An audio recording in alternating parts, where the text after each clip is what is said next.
Good afternoon. Once again, my name is Jerry Mathis. And I want to talk about a document that I hold in high reverence and esteem. And to tell you that, I have to tell you that I'm a student of history. I loved history in high school. I majored in history in college. I got a degree.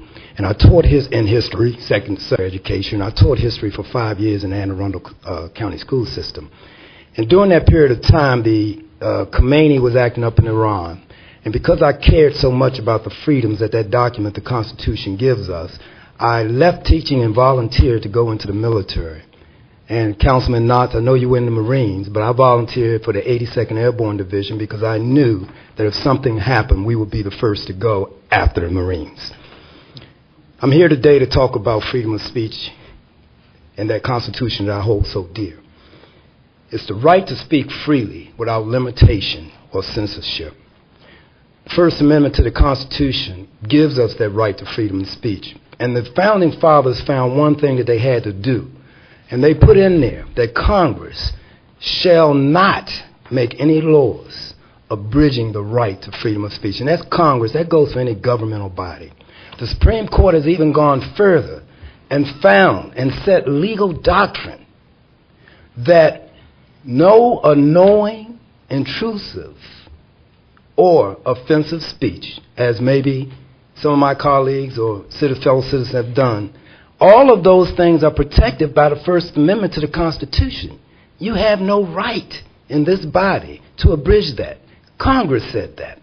Justice Oliver Wendell Holmes went further, and he stated that the only limitation to the First Amendment to the Constitution was speech that was presented a clear and present danger to those people in attendance.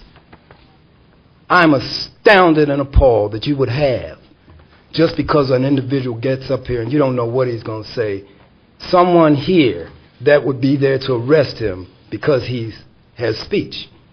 I want to go further and say that I'm here today, first of all, Councilwoman Bland, is that you not only trampled this man's right to speak his views, you also took away my right to hear what he had to say. You have no right to do that.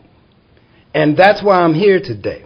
I'm also here to chastise the rest of this council who by their own silence, have continued to allow themselves to be led into a demonizing situation where you will be judged in 2010 for whatever you decide to do by your very silence on the issues that you're being led to do.